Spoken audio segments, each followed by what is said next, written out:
La Russie veut récupérer un statut international. L'obsession poutinienne est la même que celle de Trump aujourd'hui, mais de manière, je dirais, infiniment plus aiguisée.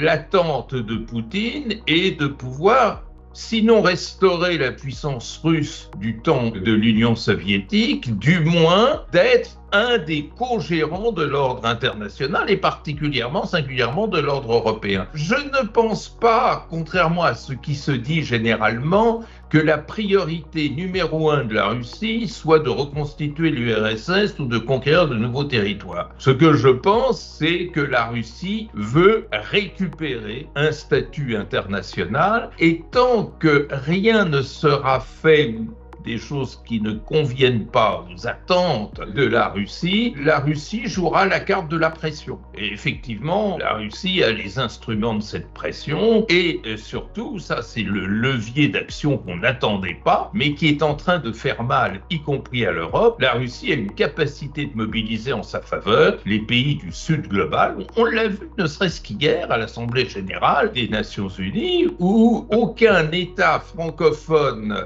d'Afrique, à l'exception de la Côte d'Ivoire, ça en fait 1 sur 14, n'a voté la résolution qui était promue par les Européens pour une paix juste et globale en Ukraine et qui condamnait la Russie. Alors voilà, instrument de pression militaire, instrument de pression politique et diplomatique, je crains que ceci continue et bien entendu va s'aiguiser avec cette complicité trumpo-poutinienne. C'est ça le comble, c'est que ce vers quoi on semble s'engager, c'est pas du tout la paix, c'est la non-guerre, et une non-guerre qui risque de se faire sur le dos de l'Ukraine et sur le dos des Européens.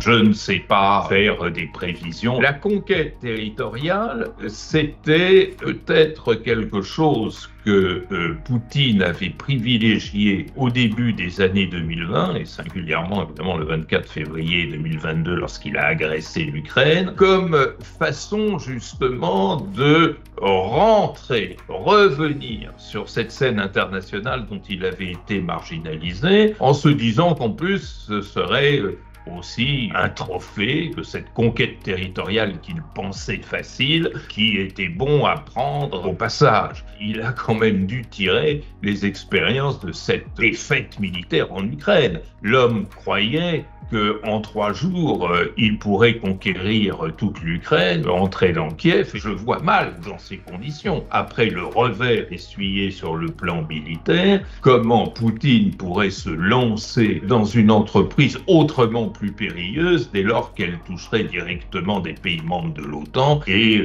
ces gros morceaux, si vous me passez l'expression, que pourrait être la Pologne ou même les États baltes qui ont une charge symbolique extraordinairement forte. Personnellement, je ne penche pas pour cette hypothèse, mais il ne faut pas non plus l'exclure. Ce qui pourrait favoriser cette initiative de Poutine, ce serait une connivence affirmée et je dirais aggravée entre Moscou et Washington. Il faut suivre de très près cette étrangeté des relations. Elle se prépare partiellement et rhétoriquement. Je ne suis pas sûr qu'elle se prépare. Alors, je ne dis pas à une agression russe sur son sol, parce qu'encore une fois, c'est peut-être pas le scénario le plus probable, mais elle ne se prépare pas véritablement à ce changement de configuration. Pourquoi? Pour 3 raisons. La première, c'est que structurellement, l'Europe est très divisée. D'ailleurs, c'est son ADN d'être divisée. Le système international moderne s'est constitué en Europe au moment de la Renaissance et de la construction des États-nations sur la base de la compétition entre États-nations. Et c'est ce qui a fait l'actualité internationale et singulièrement l'actualité européenne pendant plus de 3 siècles. Donc ça ne disparaît pas comme ça. Deuxièmement, on oublie toujours un échelon quand on parle de défense commune. Il y a un préalable à une défense commune.